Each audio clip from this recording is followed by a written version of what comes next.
Hello and welcome to video 1 in your yoga starter kit. I'm so happy you're here and I cannot wait to get started with you. In this video, before we even get into any of the poses, we're going to cover some of the logistics before we get started with our yoga practices. Here's what we're going to cover. Exactly what we need when we're practicing yoga, some nice to haves, things we need to avoid, things that aren't really all that necessary, and finally a look at some of the clothing that we can use when we're practicing yoga. All right, let's get into it. Okay, so what exactly do we need when we're practicing yoga? And it might not be what you think. So what we need is about 2 meters by 3 meters of space. That's going to be enough for the majority of us to move around in. We also want a hard floor surface or a low pile carpet, nothing too fluffy. And pair that with a large towel or a beach towel that you can use for insulation, for padding, or for wiping away any sweat. You might also want to have a patch of bare wall that is there for reassurance in particularly tricky poses like some of the balance poses that we have in yoga. Some of the nice to haves then, you'll notice in that first section when I talked about what exactly we need, I didn't mention a yoga mat.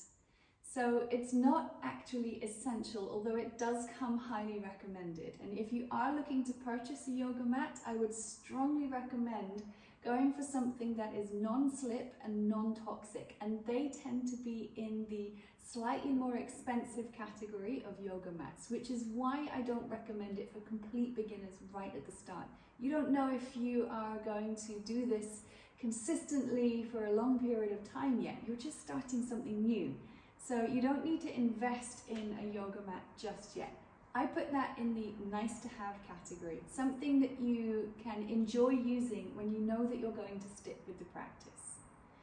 So a yoga mat is a nice to have, and I will include a link down below to some of my recommendations for a non-toxic, non-slip yoga mat. If you're interested, the one I'm using here is a Lifeform mat, which you can find information about down below this video. Some other nice to haves. I have here 2 yoga blocks. These ones are cork yoga blocks, which make for some very sturdy, robust blocks. Also great for the planet. But if you don't want to invest in yoga blocks just yet, that's absolutely fine. You could use something roughly the same size and shape and weight as a yoga block. Excuse the boy racers going behind me there. All right, so what does that mean? You could be using a couple of large hardback books that are robust enough and sturdy enough to take some of your weight, because we do use them when we're weight bearing. And you could also use like a stainless steel water bottle if you have one, filled with water, so it's got some weight to it that is going to be able to support you in some of the poses. Anything that you've got around the house that is roughly the same shape, size and weight as a yoga block. In fact, the weight part isn't really necessary. Another thing that is a nice to have is a yoga strap or a yoga belt, you might hear them referred to as. So I have here a yoga strap, and this has been my trusty strap for several years now. If you do opt to purchase a yoga strap, do not make the same mistake that I did and go for a white color, because they are extremely difficult to keep white. This one actually is now verging on light gray in some areas. So what alternatives can you use for a yoga strap? I previously have used a belt. I've had a nice long leather belt that I've used. I've also used, more commonly actually in my case, was not a yoga scarf. Does not exist, although that could be commodified, I guess, in the future. But you can use a scarf or a stole or a shawl. That also works. You could even use a towel, a long towel if you have one. The problem I had with towels is when I was having a particularly sweaty practice, and I am a sweaty Betty, a towel could actually start to chafe on my feet sometimes, and that felt quite unpleasant. So instead I would often use a yoga, I've done it again, a scarf, not a yoga scarf. All right, so a yoga belt.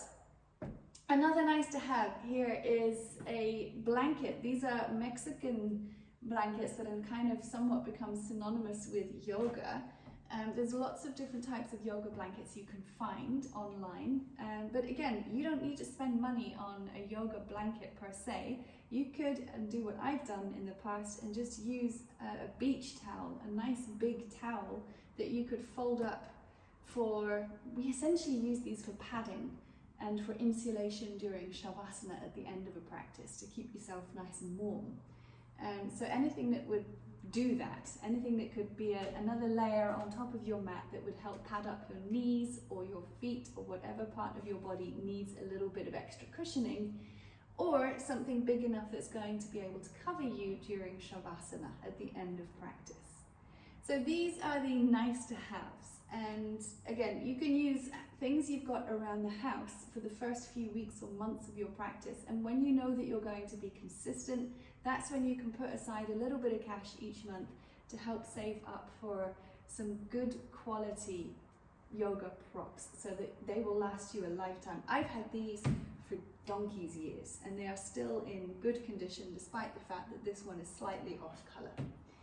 Okay, what else are we going to cover? What do we need to avoid? There's a couple of things that we need to avoid when we are preparing our yoga space. And one of them is if we have any kind of deity that is like a Hindu deity, for example, avoid putting them directly on the floor. It is seen as a sign of disrespect in that culture.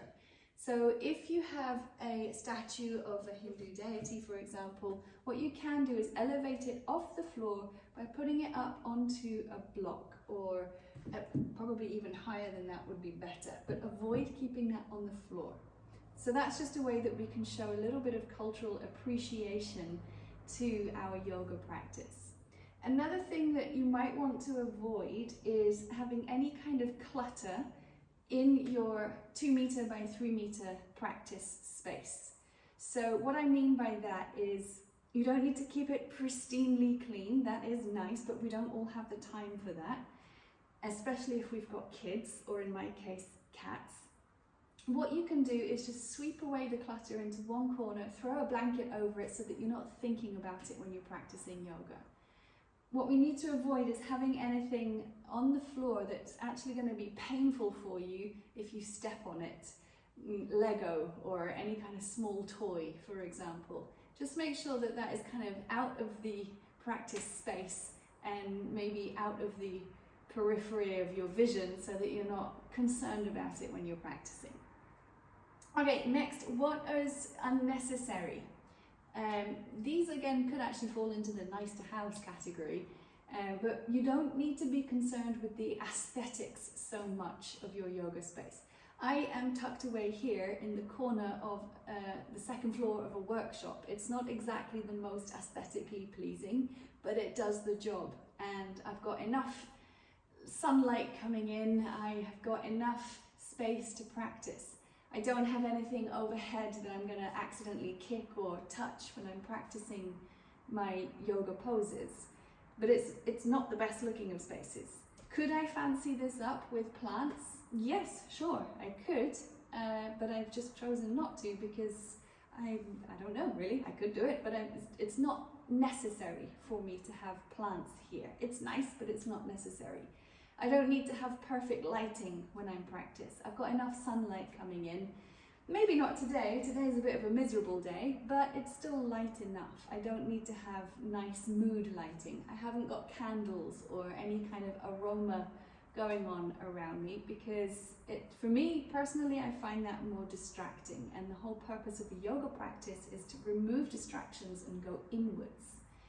So those might be nice things to have, and by all means, if you want to decorate your yoga practice space so that it feels cozy and comfortable for you, do that. Please, please, please. I'm not saying you shouldn't. I'm just saying it's not something that is going to amplify your practice, or the other way we could say that is it's not going to hinder your practice by not having them there.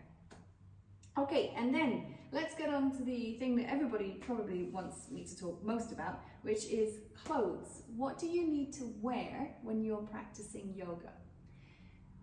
Let's cover first what you don't need to wear. You actually don't need to be in tight leggings and crop tops. If you feel comfortable wearing that, by all means go ahead. You'll probably see your yoga teachers wearing those things because it's easier for you to see where we are putting our body parts. However, when I am in my personal practice, I'm not wearing these kind of clothes. I'm actually most likely going to be in a pair of loose sports shorts and a t-shirt, and that will be it, because no one's watching me. When I'm on camera, yes, I'll be slightly more tightly dressed, but the first yoga class I went to in person, I was actually wearing my pajamas. Did I fit in? No, but did I feel comfortable? Yes. So I would suggest when you are looking at what to wear in your yoga practice, opt for something that is easy to move in, that is not going to distract you, and that is cool and comfortable and breathable. That's the word I'm looking for there. So you don't want to be in something that's going to be too sweaty or get too in the way. So mistakes I've made with yoga clothes before is I've had flared leggings, which to be honest, I really didn't enjoy wearing because the flaps of the flares kept getting in the way. I've had low-waisted leggings, which I also really didn't enjoy wearing. They looked nice when I was standing up straight, but when I was actually in my practice, the tops of the leggings would often roll down, and I would actually spend most of the time on the mat concerned about the fact that I had a muffin top belly poking out the top of my leggings. And you really don't want to be focused on what your tummy is doing in your practice, unless, of course, you're engaging it in a particular pose.